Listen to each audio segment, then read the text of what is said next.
नवरात्रि के पावन दिनों के 7वां दिन की कथा व पाठ। 7वां दिन माँ कालरात्रि। शोलिक एकविनी जपाकर्णपुरा नग्ना खरास्थिता लंबोष्ठी कर्णिका कर्णी तैलाभ्यक्त शरीरिणी वाम्पादोल्ल सल्लोहल ताकंटक भूषणा वर्धन मूर्धाध्वजा कृष्णा कालरात्र भनकरी। माँ दुर्गा जी की 7वीं शक्ति कालरात्रि के नाम से जानी जाती है। माँ कालरात्रि का स्वरूप देखने में अत्यंत भयानक है, लेकिन ये सदैव शुभ फल ही देने वाली हैं। इसी कारण इनका एक नाम शुभंकरी भी है। दुर्गा पूजा के 7वें दिन माँ कालरात्रि की उपासना का विधान है। इस दिन साधक का मन सहस्त्रार चक्र में स्थित रहता है। उसके लिए ब्रह्मांड की समस्त सिद्धियों का द्वार खुलने लगता है। इस चक्र में स्थित साधक का मन पुनर्तः माँ कालरात्रि के स्वरूप में अवस्थित रहता है। माँ कालरात्रि दुष्टों का विनाश और ग्रह बाधाओं को दूर करने वाली है, जिससे साधक भयमुक्त हो जाता है। पाठ प्रारंभ। 11वां अध्याय। देवताओं द्वारा देवी की स्तुति एवं देवी द्वारा देवताओं को वरदान। ऋषि बोले, देवी जी ने जब दैत्यराज महासुर शुंभ का वध कर दिया तब इंद्रादिक सभी देवता अग्नि को मुख्य करके अपने मनोरथ सिद्धि के लाभ से सभी दिशाओं को दमकते हुए मुख कमलों से प्रकाशित करते हुए उस कात्यायनी देवी की स्तुति करने लगे। देवता बोले, हे शरणागतों के संकट निवारिणी देवी, हम पर प्रसन्न होइए। हे सारे जगत की माता, हे विश्वेश्वरी, विश्व आप हो। हे देवी, आपने इस सारे जगत को मोहित कर रखा है। पृथ्वी पर आपकी प्रसन्नता से ही मुक्ति का लाभ होता है। हे देवी जी, सभी विद्याएं आपका भेद हैं। जगत भर की सब स्त्रियां आपकी ही मूर्तियां हैं। हे जगदम्बे, आप अकेली ने ही सारे जगत को व्याप्त किया हुआ है। आपकी स्तुति क्या हो सकती है? आप तो स्तुति से परे हो एवं परावाणी हो, जबकि आप सबकी आधार, स्वर्ग एवं मुक्ति देने वाली हो। इसी से आपकी स्तुति होगी। आपकी स्तुति के लिए अन्य कौन सी उत्तम उक्तियां हो सकती हैं? सारे जनों के हृदय में बुद्धि रूप होकर आप ही स्थित हो। हे देवी, स्वर्ग एवं मोक्ष देने वाली नारायणी, आपको नमस्कार हो। काष्ठादिक रूप से सबकी रक्षा कीजिए। हे देवी, आप चर अचर की स्वामिनी हो। आप ही एकमात्र जगत का आधार हो, पृथ्वी स्वरूप में विराज रही हो। देवी जी, आपका पराक्रम अलंघनीय है। आप ही जल स्वरूप में स्थित होकर इस सारे विश्व को तृप्त कर रही हो। अनंत पराक्रम वाली आप ही वैष्णवी शक्ति हो। विश्व भर की परम बीज माया विश्व का उपसंहार करने में समर्थ हे नारायणी देवी, आपको नमस्कार हो। हे देवी, आप सभी मंगलों को देने वाली मंगला, सभी अर्थों को सिद्ध कराने वाली शिवा हो। शरणागत रक्षक हो, 3 नेत्रों वाली हो। हे नारायणी, आपको नमस्कार हो। आप ही सृष्टि, स्थिति एवं संहार करने में सनातनी शक्ति स्वरूप हो। आप गुणमयी एवं गुणों का आधार हो। हे नारायणी देवी, आपको नमस्कार हो। शरण में आए हुए दीन दुखियों की रक्षा करने में संलग्न, सबके संकट निवारण करने वाली, आपको नमस्कार हो। हंसों से जुते हुए विमान पर विराजमान, ब्रह्मानी के रूप को धारण करने वाली, कुशमिश्रित जल छिड़कने वाली, हे नारायणी देवी, आपको नमस्कार हो। महेश्वरी के स्वरूप से त्रिशूल, चंद्रमा और सर्पों को धारण करने वाली, महावृषभ पर बैठने वाली, हे नारायणी, आपको नमस्कार हो। मोर तथा मुर्गों से आवृत, महाशक्ति कर में धारण करने वाली, महापाप रहित कौमारी रूप में स्थित, हे नारायणी, आपको नमस्कार हो। शंख, चक्र, गदा, शौंग, इन उत्तम अस्त्रों को धारण करने वाली वैष्णवी शक्ति रूप प्रसन्न हो। हे नारायणी, आपको नमस्कार हो। हाथ में भयंकर चक्र धारण किए, दाढ़ों पर पृथ्वी को उठाए हुए वराह रूप धारिणी शिवे नारायणी, आपको नमस्कार हो। भयानक नरसिंह का रूप धारण करके दैत्यों का वध करने के लिए उद्यमशील, त्रिलोकी की रक्षा करने में परायण नारायणी, आपको नमस्कार हो। हजारों उज्जवल नेत्र धारण करने वाली, किरीटधारिणी, महावज्रधारिणी, वृतासुर के प्राण हरने वाली इंद्र शक्ति रूप नारायणी, आपको नमस्कार हो। शिवदूती के स्वरूप से दैत्यों की बड़ी सेना का नाश करने वाली, महानाद करने वाली, भयंकर रूप वाली नारायणी, आपको नमस्कार हो। भयानक दाढ़ों से भयानक मुख वाली, पुण्य मालाओं से शोभायमान, मुंडों का मंथन करने वाली चामुंडा नारायणी, आपको नमस्कार हो। लक्ष्मी, लज्जा, महाविद्या, श्रद्धा, पुष्टि, स्वधा, ध्रुवा, महारात्रि, महाविद्या रूपा हे नारायणी। आपको नमस्कार हो। मेधा, सरस्वती, वरा, ऐश्वर्य रूपा, पार्वती, महाकाली, संयमशिला, सर्वस्वामिनी हे नारायणी। आपको नमस्कार हो। सर्वेश्वरी, सभी शक्तियों से संपन्न हे दुर्गा देवी। हमारी भाइयों से रक्षा करो हे देवी। आपको नमस्कार हो। यह आपका मुख 3 नेत्रों से भूषित और सुंदर है। हमारी सभी भाइयों से रक्षा करो हे कात्यायनी। आपको नमस्कार हो। हे भद्राकाली, सभी दैत्यों का नाश करने वाली, भड़कती हुई अग्नि की ज्वालाओं से महाभयानक आपका त्रिशूल हमारी भय से रक्षा करे। आपको नमस्कार हो। हे देवी, शब्द द्वारा सारे जगत को व्याप्त करके जो दैत्यों का तेज हनन कर देता है, वह आपका घंटा, जैसे माता अपने पुत्रों को पापों से बचाती है, वैसे ही हमारी रक्षा करे। हे चंडिके, आपके सुंदर हाथों की तलवार, जो असुरों के खून और चर्बी से लथपथ हो रही है, वह हमारा मंगल करे। हम आपको प्रणाम करते हैं। हे देवी, जब आप प्रसन्न होती हो तो सभी रोगों को नष्ट कर देती हो। क्रोध करने पर सभी मनोरथ एवं कामनाएं नाश करती हो। आपके आश्रित पुरुषों पर कोई संकट नहीं आता, अपितु आपके आश्रित पुरुष दूसरों को भी आश्रय देते हैं।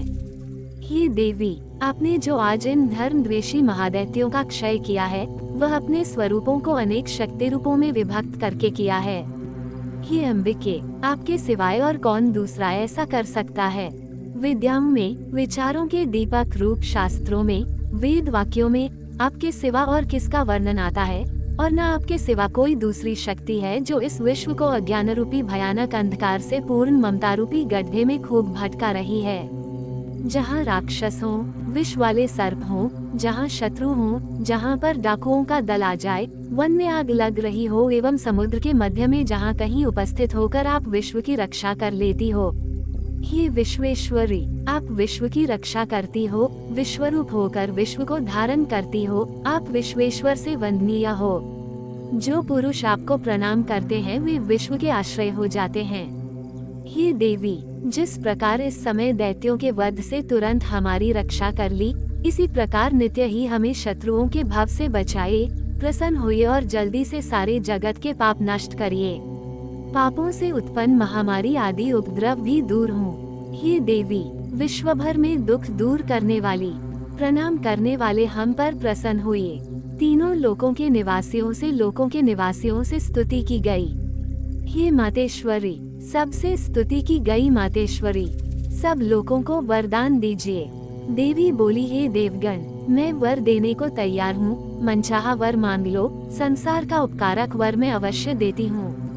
देवता बोले, हे सर्वेश्वरी, आप त्रिलोकी की समस्त बाधाएं शांत करें और इसी प्रकार हमारे शत्रुओं का भी नाश करती रहें।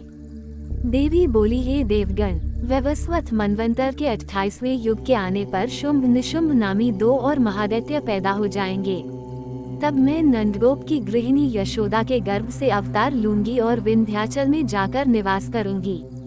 फिर पृथ्वी पर महाभयंकर रूप से अवतार लेकर वैप्रचित्ति नामक घोर दैत्यों का भक्षण करते समय मेरे दांत भी अनार के फूलों के तरह लाल हो जाएंगे।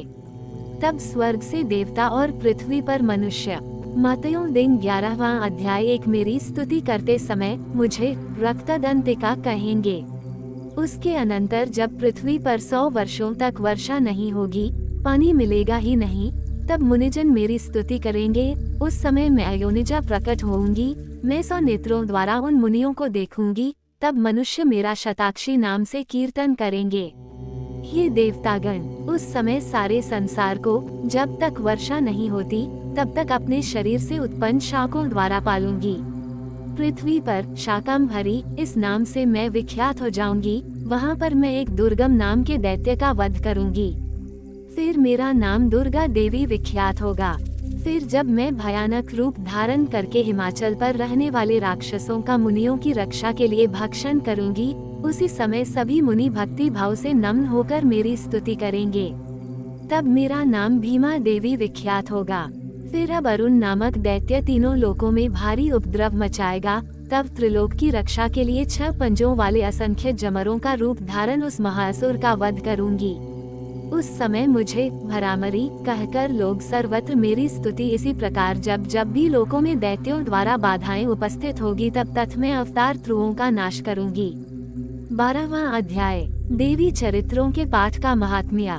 देवी बोली, जो पुरुष एकाग्र होकर इन स्तोत्रों से नित्य मेरी स्तुति करेगा उसकी सभी बाधाएं मैं निःसंशय नाश कर दूंगी। और जो मधुकैटभ का नाश, महिषासुर का घात एवं शुंभ निशुंभ इन दोनों के वध आदि का कीर्तन करेंगे और जो एकाग्र होकर अष्टमी, चतुर्दशी, नवमी तिथियों में भक्तिपूर्वक मेरे इन उत्तम चरित्रों का महात्म्य सुनेंगे, उन्हें किसी प्रकार अनिष्ट स्पर्श नहीं कर सकेगा, न पापों से उत्पन्न आपत्तियां उन्हें दुखित कर सकेंगी, न दरिद्रता प्राप्त होगी, न प्रिय का वियोग होगा, शत्रु का भय नहीं होगा, लुटेरे तथा राजा से भी कोई भय नहीं आएगा और न शस्त्रों से, न अग्नि से, न जलराशि से भय कभी भी न होगा।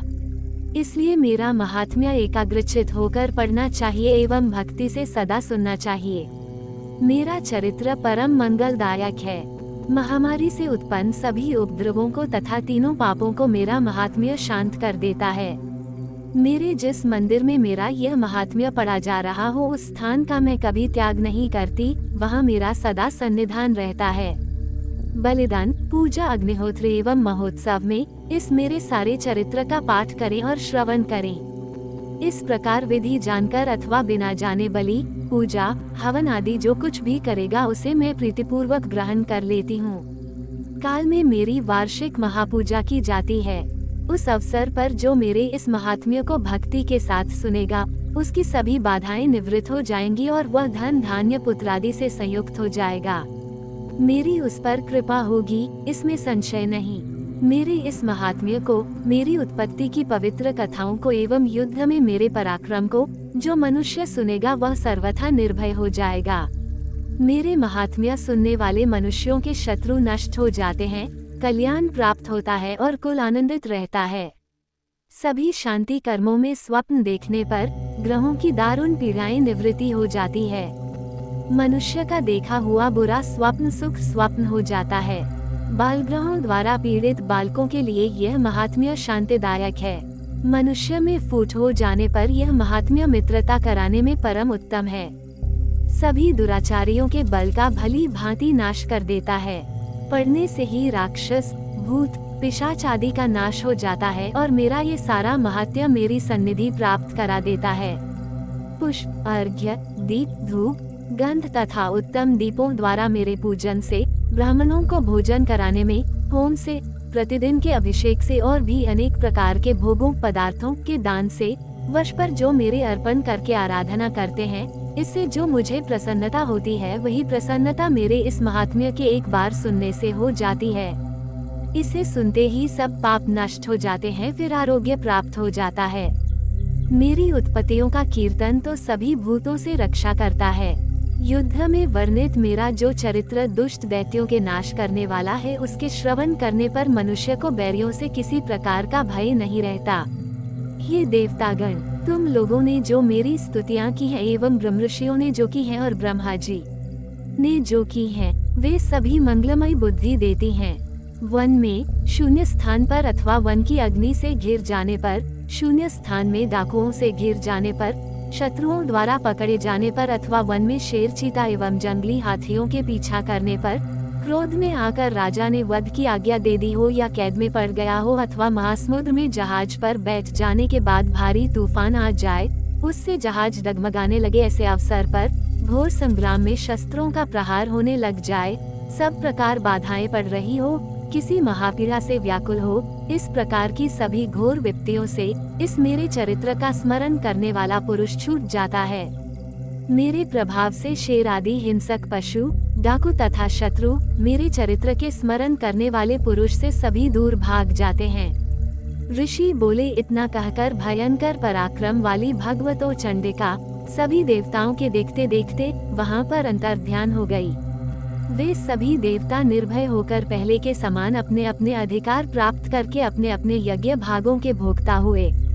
बाकी दैत्यों का हाल सुनिए। जबकि देवशत्रु शुंभ युद्ध में मारा गया, जो इस जगत में विध्वंस पर तुला हुआ था, जो अतुल भयंकर महापराक्रमी था, उसके मारे जाने पर और फिर महापराक्रमी निशुंभ के भी मर जाने पर बाकी बचे खुचे दैत्य पाताल में भाग गए।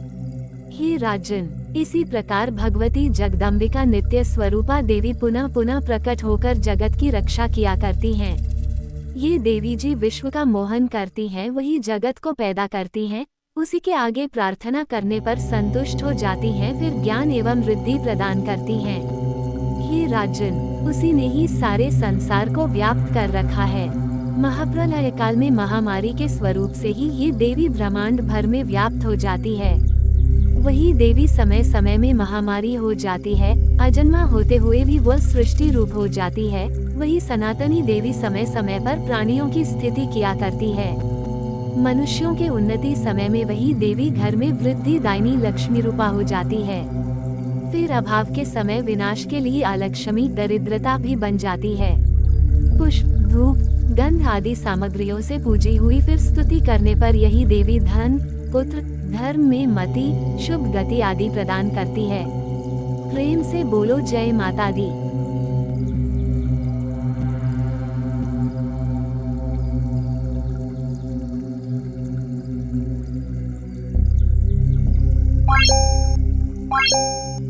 Bye.